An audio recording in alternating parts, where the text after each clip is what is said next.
कि मटर पे अधर चले चाकी रे, मटर पे अधर चले चाकी रे।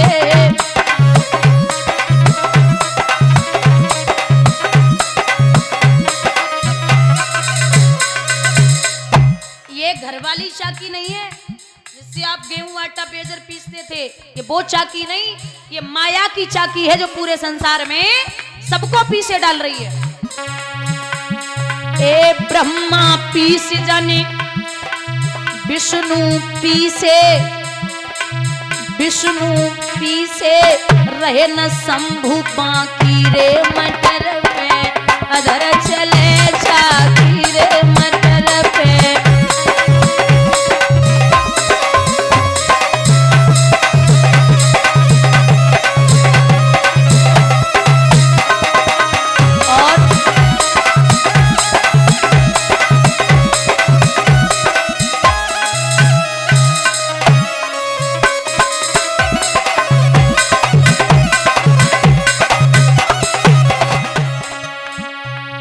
तीनों लोग पीस के आई, पीस के आई, तब हंस गई नारी खुदा की, मटर पे अधर चले चाकी रे, मटर पे।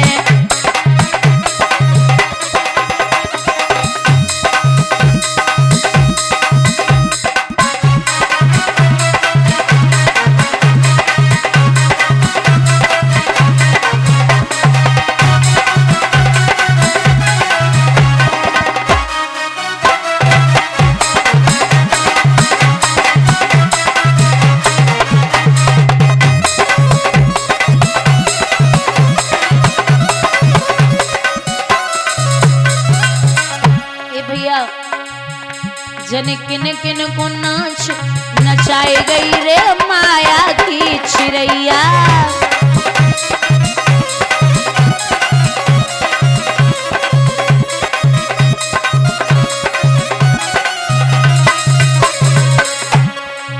एक दिन नारद पे बैठी, बंदर को रूप बनाई गई रे, माया की चिड़ैया।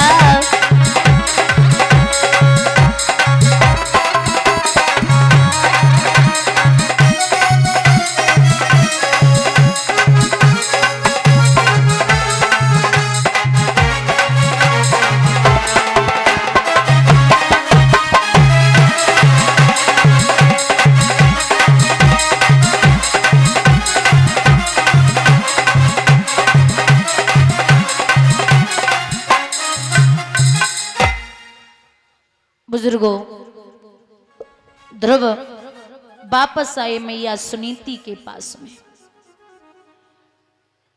सुनीति ने देखा कि ध्रुव की आंखों में आंसू हैं तो पूछा, लाला क्यों रोया, किसने डांटा है? ध्रुव बोले, माँ, मासी ने डांटो। अरे ओ बावरे, आतिष्ठित तात विमत्सर सत्व युक्तम समात्रापि यद वेलगी कमः आराधया छोध ज्ञाथा कंजम यदिच्छसे आध्यासनमुन्तमोह। वो मासी नहीं, माँ है, और वो तुझे अच्छे के लिए समझा रही लाला। अगर उसने ये बोला कि भजन कर ले तो भजन करना अच्छी बात होती है। ध्रुव बोले, मैया तो फिर मुझे जाने दे। बोले, ना लाला, एक बात सुन ले, अभी तू छोटा है, तेरा बचपन है। तो जवाब दियो ध्रुव ने, माँ जाने बचपन में भजन ना कर पायो, वो बचपन में कहूं करे वारो नाय। जिसकी बुद्धि में परिवर्तन बचपन से नहीं हुआ वो कभी बचपन में करने वाला नहीं है। मुझे अभी भजन करना है, अभी आज्ञा दे। लाला छोटा है। ध्रुव बोले, बस मां रहने दे, मैं उसी पिता घर जाऊंगा जो ध्रुव हूं, तो ध्रुव पद पाकर आजीवन ध्रुव कहलाऊंगा। बस मुझे न कोई कपड़ा दे और न कोई दुलाई दे, जिस तरह राज सम्मान दिया मैया उस तरह विदाई दे। मुझे भजन करने जाना है।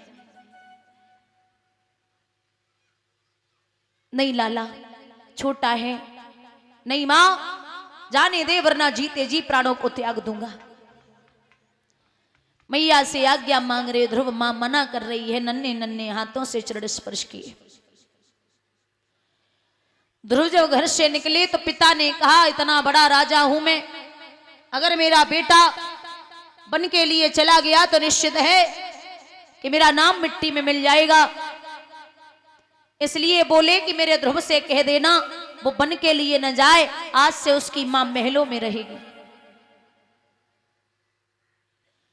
ध्रुव ने विचार किया कि घर से निकला ही हूं और मां महलों में रह रही, इसका मतलब ये है कि आप दर्शन की तो छोड़ो, भगवान के नाम में भी इतनी बड़ी शक्ति और डर है कि वह से बेड़ा पार हो जाएगा। एक रामचरितमानस का प्रसंग है, छोटा सा उदाहरण है कि आप दर्शन छोड़ दो, नाम मात्र। जिस समय लंका पर विजय प्राप्त करने के लिए श्री राम जा रहे थे तो वहां समुद्र का पुल बांधा गया। तो जहां पत्थरों पर्वतों की जरूरत पड़ी तो बानर बड़े उपद्रवी होते हैं। उन्होंने जवाब दिया कि भैया पत्थर लेके आओ, बड़े बड़े से पुल बांधना है। एक बानर बोला, बांध तो राई हूं पुल, एक काम करिए, लोग कहते हैं कि हमारे प्रभु के नाम में बड़ी शक्ति है, आज देख लो कर ही लेते हैं कितनी है। बोले क्या करना है? तो एक बड़ा सा पत्थर आया, बड़ा सा। उस पत्थर पर एक बानर ने राम का नाम लिखा और राम का नाम लिख के कहा कि मैं ये पत्थर पानी में डाल रहा हूं, अगर ये पत्थर पानी में तैर गया तो राम के नाम में शक्ति है, अगर नहीं तैरा तो राम के नाम में शक्ति नहीं है। अब आप हमें जे बताओ, इतना छोटो सो कंकड़ आप पानी में डालो वो तैर सकत हुए? कभी नहीं। बड़ा सा पत्थर हमारे प्रभु का नाम लिख के जब पानी में डाला तो महाराज प्रभु की ऐसी कृपा, वो पत्थर पानी में तैरने लगा।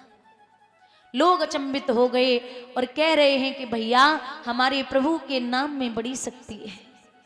यहां ये खबर रावण को पता चली तो रावण कहने लगा, ये कोई बड़ी बात है, ला एक बड़ा सा पत्थर, और बड़ा सा पत्थर ला करके उस पे मेरा नाम लिखो और नाम लिख करके वो पानी में डालो, जाओ वो भी तैर जाएगा।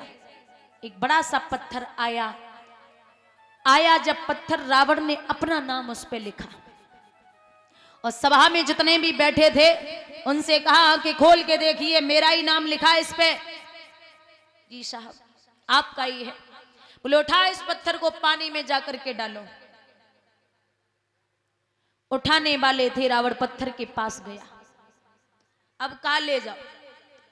पत्थर पानी में डाला तो पता है क्या हुआ माताओं, वो पत्थर पानी में तैरने लगा। लोग अचंभित हो गए कि माना की जाति का ब्राह्मण है, माना कि जाति का ब्राह्मण है, और ये भी माना कि ये विद्वान है, ये भी मान लिया कि ये बलशाली है, ये भी मान लिया कि ये पराक्रमी है, लेकिन ये कैसे मान लो कि राम के नाम से पत्थर तैर जाते तो इसके भी नाम से पत्थर तैरेंगे। एक विद्वान संत बोले कि अरे मूर्खो, वो पत्थर इसलिए नहीं तैरा कि रावण ने उस पर अपना नाम लिखा।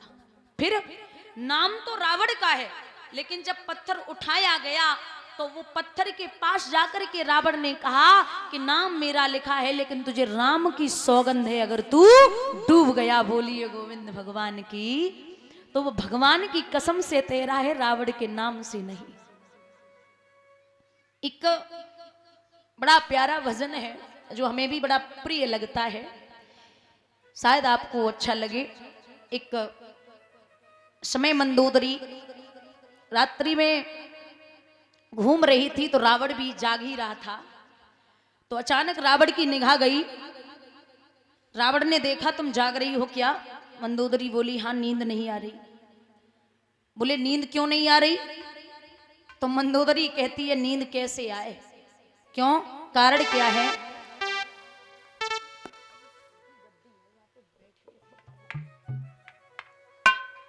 जवाब दियो मंदोदरी ने, महाराज कैसे सो जाऊं? हमारे बुजुर्ग बैठे हैं, एक एक शब्द पर ध्यान देना।